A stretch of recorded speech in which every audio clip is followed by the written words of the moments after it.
Welcome to a pivotal moment in the world of broadcast as we proudly present the Men's Mental Health Show featuring the renowned Larry Mabry in collaboration with the Maassen Group. This essential exploration of men's mental health wouldn't be possible without the invaluable support of Rainier Avenue Radio World. Now, let's dive into this crucial conversation with Larry Mabry and the Maassen Group. Your mental well-being matters. Here's Larry Mabry. Hey, welcome. It's good to see everyone again. For those individuals that do not know, my name is Larry Mabry. I'm a life coach here in Seattle, Washington area. Also service Michigan, originally from Michigan. I've been here about 3 years and enjoying it. So on this particular show today, before we get started, I wanted to send a shout out to Rainier Avenue Radio. We want to say we appreciate Rainier Avenue Radio for their support as we do this particular radio show. So for those individuals that do not know, this is the Men's Mental Health Show where we'll be covering mental health. And today's mental health concern is emotional intelligence. So some people may say, well, what is emotional intelligence? Well, these are things and emotions and things that we go through within ourselves that basically we deal with these emotional situations with everything that we do. Emotional intelligence, it refers to the ability to recognize and understand and manage and effectively use one's own emotions and those of others. It involves a set of skills that enable individuals to navigate social interactions, emphasizing with others, and make informed decisions based on emotional cues. And so you may say, okay, well, why is this important? Well, one particular element that we need as we deal with emotional intelligence is what we call self-awareness. And I'll get to that in a moment. But how many times have you been in a situation where you just been frustrated, right? And you're wondering, okay, how can I get through this? If you're dealing with a particular coworker, or you're dealing with a family member, or you're just in a situation where you're just frustrated, well, you're going to need these skills to kind of work through. Okay. And as you work through it, you want to look at one skill we call is self-awareness. You may say, well, okay, well, what's self-awareness? Well, self-awareness, this involves recognizing and understanding one's own emotions. Individuals with high self-awareness are attuned to their feelings and can accurately identify how emotions influence their thoughts and behavior. So let me give you an example. So let's say you're in a work setting and a person with high self-awareness, they may recognize when they're feeling stressed or overwhelmed. And basically what they do with that self-awareness, it allows them to take proactive steps to manage their own emotions, such as taking short breaks or practicing mindfulness.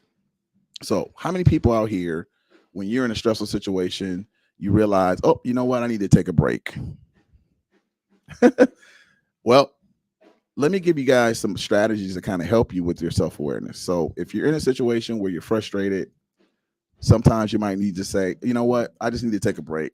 You could leave that situation. Or sometimes what you could say is, you know what? Let's come back to that. Or sometimes you might need to just go to the restroom, take a break, a mental break. Okay. All right. So now let's look at the next one. Self-regulation. Self-regulation, this refers to the ability to manage and control one's emotions effectively. And people with strong self-regulation can remain calm under pressure, resist impulsive reactions, and adapt to changing situations. So let me give you an example. So imagine a leader facing a challenging project deadline. And despite feeling pressure and stress, someone with a strong self-regulation can maintain composure and prioritize tasks and communicate effectively with the team to ensure a smooth workflow.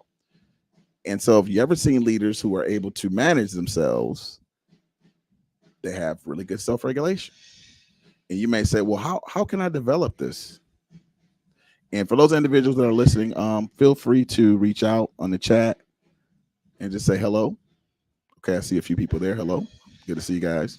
How do you manage the self-regulation? Well, first thing is you got to make sure you take care of yourself. For those people that do not know, November is Men's Mental Health Awareness Month.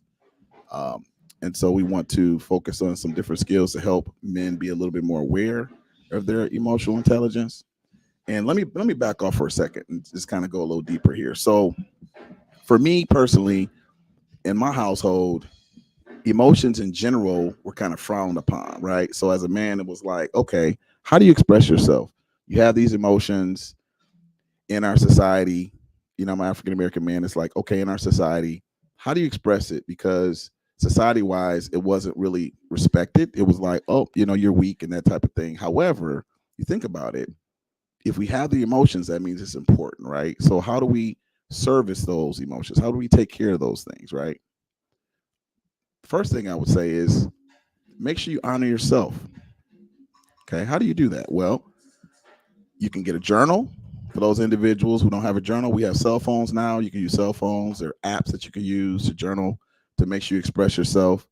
Last week, I talked about having a Jedi Council, and these are basically trusted individuals that you look up to, that you can confide in, who can kind of help you, because they may have some different experiences to kind of help you navigate around stressful situations. Okay.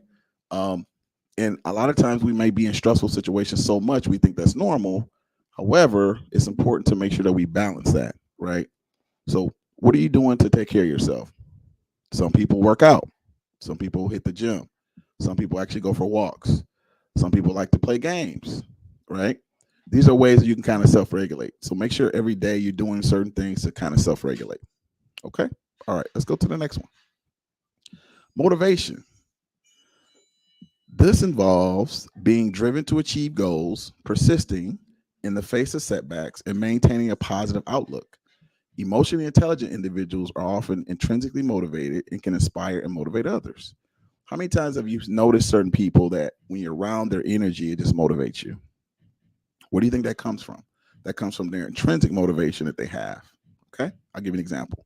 A person with high motivation might encounter a setback in their career, but they use it as a learning experience. They stay focused on the long-term goals, adapting their strategies to overcome obstacles and maintain a positive attitude. So how many people out here have had challenges and noticed that with those challenges, they had to kind of go through those things and learn experiences through those, right? I know for me personally, moving to Washington was a bit of a challenge.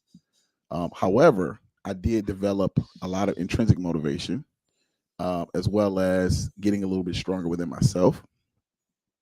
All right, let's go to the next one. Now we're going to look at empathy. Empathy is the ability to understand and share the feelings of others.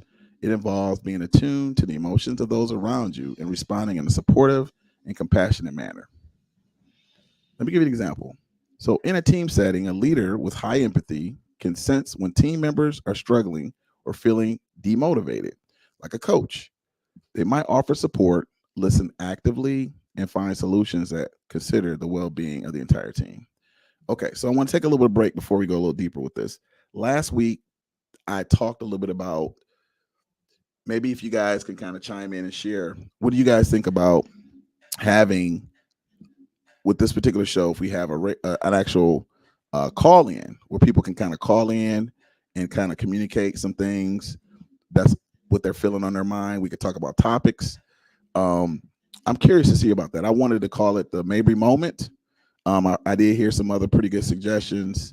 Someone said Larry's lessons. I thought that was pretty cool too.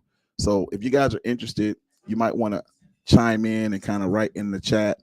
What do you think would be a good name for people to call in and express certain things, that topics that we might want to ask? Okay, it could be questions about kind of what's going on. There might be some things that you might want us to talk about for men's mental health, right? Do you feel that this is beneficial for you? Maybe let us know so we know, so we can do different things to kind of support the community. Okay? All right, cool. Now we're going to move on. Okay, so the next topic we're covering now is social skills. Social skills, this refers to the ability to navigate social situations effectively, build and maintain relationships, communicate persuasively. Socially skilled individuals can manage conflicts, collaborate with others, and influence outcomes positively. Hey, it looks like I see somebody. Vibrations, yes. Hey, good to see you there, Vibrations. Yeah, so how do we work on those social skills? Well, We want to make sure that we're listening to people, right? A lot of times when we're interacting with people, sometimes we're noticing that we're listening to kind of attack that person. And we don't want to do that. We want to actually listen actively to make sure we're listening to understand, right? Not to respond, but actually to understand. All right. So during a negotiation, someone with strong social skills can pick up on the emotions of the other party and adjust their communication style accordingly and find common grounds that leads to a mutual benefit agreement for both parties. Okay. I know for me in the past, usually when I was in I would say a heated debate or a conversation, I would be in a place where I just wanted to win, right? If you guys can comment in the chat, have you ever been in that situation where you're communicating and basically you just want to kind of win your thought, or you want to make sure that people kind of hear where you're coming from, right? And we kind of call that fight or flight, right? Where it's like you feel like your voice wants to be heard. And sometimes because of trauma, things you've been through, you may basically drown out the other person, right? But at the end of the day, nobody gets anything from that. So with good social skills, basically, and active listening skills, you create a situation or an environment where people want to talk to you, right? But at the same time, they want to listen as well to other people. Okay. All right. Let's go to the next one. What happens when you have poor social skills? A lot of times I'll have clients and they'll talk about, well, how do I know if I have good social skills or poor social skills? Okay. Well, if you have poor social skills, typically you're going to have difficulty in communication. You're going to struggle with expressing thoughts and feelings clearly. You might interrupt others or dominate the conversation. Sometimes you may show discomfort in social interactions. Also, you may have what they call limited empathy, or you find it a challenge to understand or respond to emotions of others. Or you may appear indifferent or unaware of social cues. If you also have poor social skills, you may have weak active listening skills. You may tend to interrupt or not fully engage in conversations, or you may fail to pick up on nonverbal cues or subtle signals. I wanted to kind of address the active listening skills because I noticed that when you deal with different people from different cultures, that can be a challenge. I noticed just with my interaction with certain people, I have a particular friend I was talking to, and when I express myself, I use my hands. I'm pretty passionate, and they misinterpreted that as being hostile. And I was like, huh? I wasn't being hostile. But basically, depending on certain cultures, people can misunderstand or misinterpret things, right? But when they raise that issue, it caused me to kind of step back and say, I wonder what I can do a little bit different so it doesn't appear like I'm being hostile, even though I'm just communicating myself, right? Also, too, if people struggle with expressing thoughts or feelings clearly, typically they may have grew up in an environment where maybe when they express themselves, it wasn't fully respected. So they may not have learned those skills, or maybe they're in a situation where a lot of people talked a lot. So they may have to be aggressive to kind of get their point across. Maybe they grew up in a big family, right? And if they didn't speak, nobody heard them. So they felt like, oh man, I got to really get my voice in there, right? But when you're in different situations, it makes it a little bit more of a challenge. All right. Okay. Real quick, as we transition to the next slide, I want to take this time to thank Rainier Avenue Radio World for their contribution to this particular radio show, as well as helping a lot of people here within the community to kind of get the voice out. Okay, great. Now let me talk a little bit about what happens as you develop those, or excuse me, yes, what happens as you develop those social skills, ways to improve those social skills. Okay. All right. So what are ways that we can improve our social skills? Well, when you're going through difficult situations, we typically react to being triggered and respond accordingly. And we call this fight or flight. And typically, fight or flight is, think about it, when you're back in the day when we were hunters and gatherers, and as we were hunting for food, you notice a bear, right? The bear approaches you. all your bodily functions will kind of distribute that energy towards protecting yourself. And your sympathetic nervous system would increase your blood pressure, and your heart rate would give you the ability to kind of, protect yourself in that situation. Well, when you do that, basically you want to protect yourself. And when you're triggered, you kind of have that same response, right? But the cool thing is now we don't really have to protect ourselves, but even though we learn this as hunters and gatherers, we still kind of have that same response. So one recommendation I would have is when you're going through those triggering moments, rather than react, I would recommend you respond. And so let me give you an example. So let's say that you have somebody who is a little aggressive, and your normal response would be like, okay, you come at me, I'm gonna come at you, because you may have come from a family where, mom may have said, okay, they hit you, hit them back. Well, what I recommend you do is kind of take a step back, and I would even take a breath in, like, and give yourself some space. Two things happen. One, when you give yourself some space, you kind of you get out of that fight or flight mode, first of all. And secondly, what ends up happening is you're able to process, right? When you're able to process, you're able to figure out logically how to kind of come up with better solutions to resolve that problem, right? Now, I'm going to share this with you.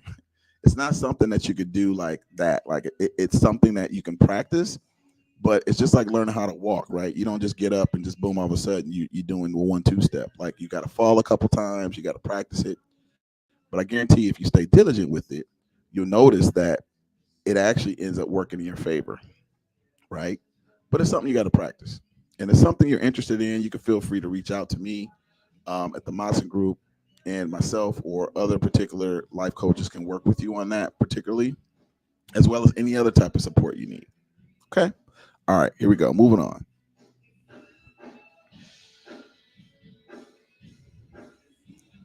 Okay, so when you react to a situation due to being triggered initially without taking a step back, you're reaching that fight or flight, and that mindset, it basically creates that fight response, right?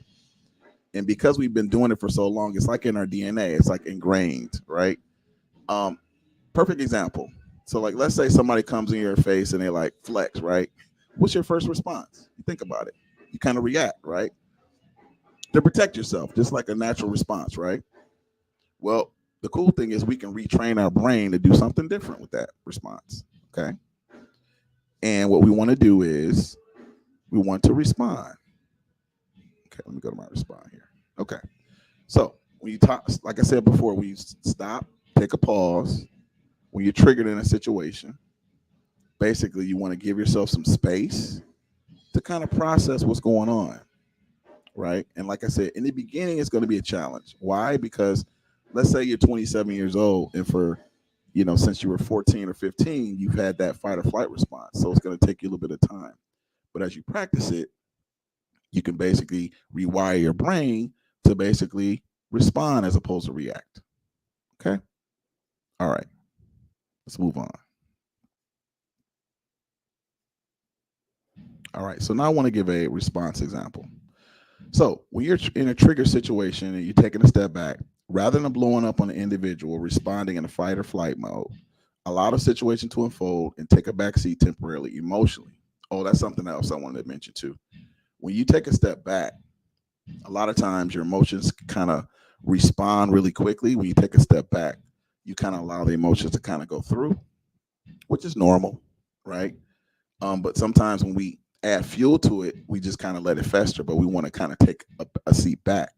And when we take a seat back, what happens is we allow it to kind of flow through. We notice it, but we don't get attached to it. And that's kind of what we want to work on. So when you do this, I will share this with you. You will become uncomfortable, especially if you're a person who has some anger issues. But one strategy I would recommend is when you go through this, even though you're feeling uncomfortable, you want to count in your mind. You're counting down from 20 to 0. So in your mind, you're thinking 20, 19, 18, and you're counting in your mind. And the reason why that's important is because as you're in that particular situation, as you are counting, you're using a different side of your brain. You're not using the fight or flight. You're using the processing part. And as you're using the processing part of your brain, what ends up happening is you calm down, first of all. Secondly, you'll come up with a better solution, or you'll just alleviate yourself from the situation. Okay, cool. Thank you. I appreciate that. The light. Awesome. Awesome. Appreciate that. Thank you so much. Okay. All right. So hopefully you guys will find this helpful. One other strategy I use too, for those individuals that children who have children, I'd recommend you share this with your child if they have a lot of outbursts. Maybe take a deep breath, count to 3, and maybe do that a few times, and then count from 20 down to 0, or depending on their age, maybe have them count from 10 to 0. Okay.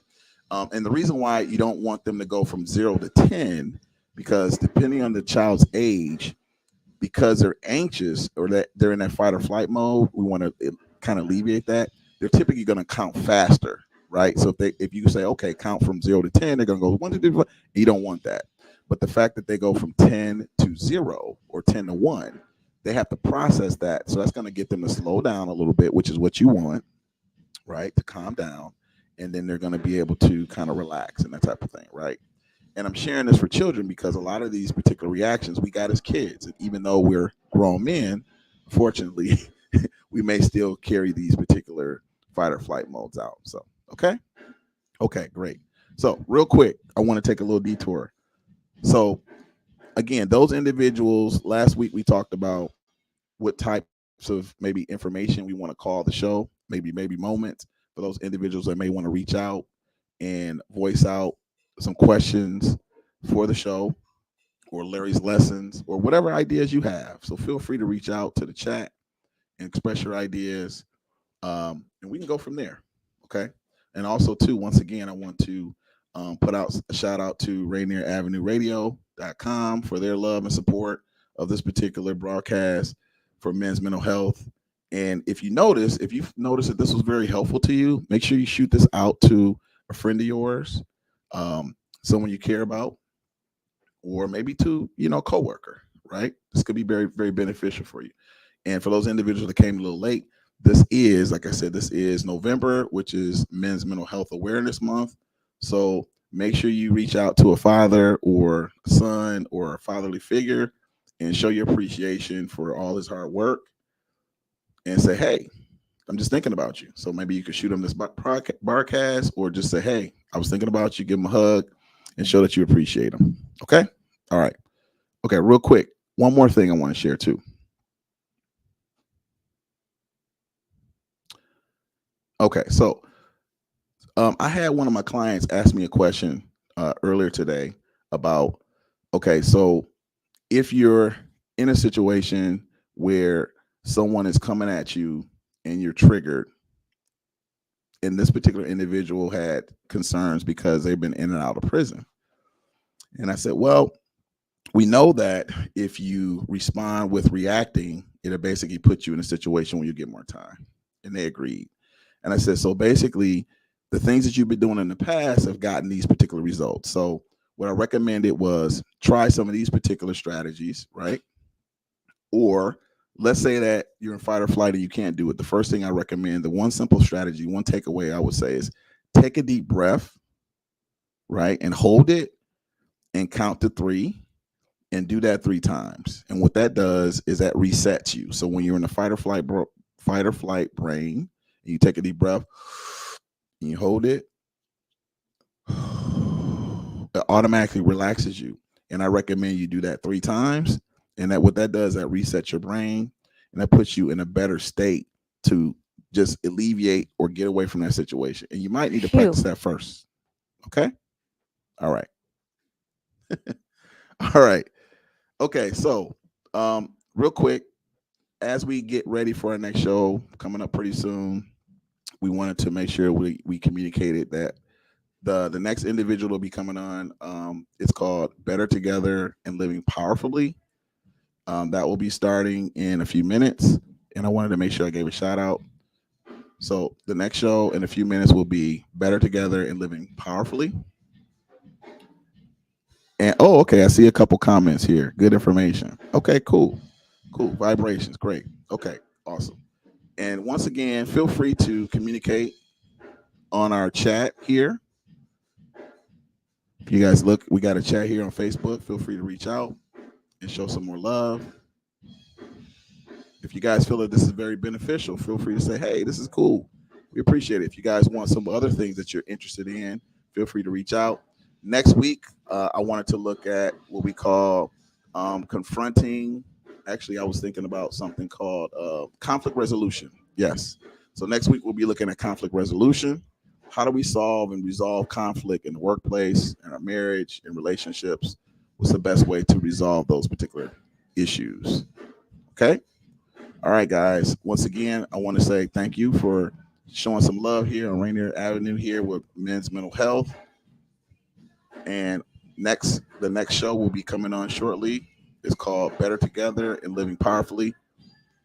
And that's Mondays from 6 to 7. And we'll see you guys next week.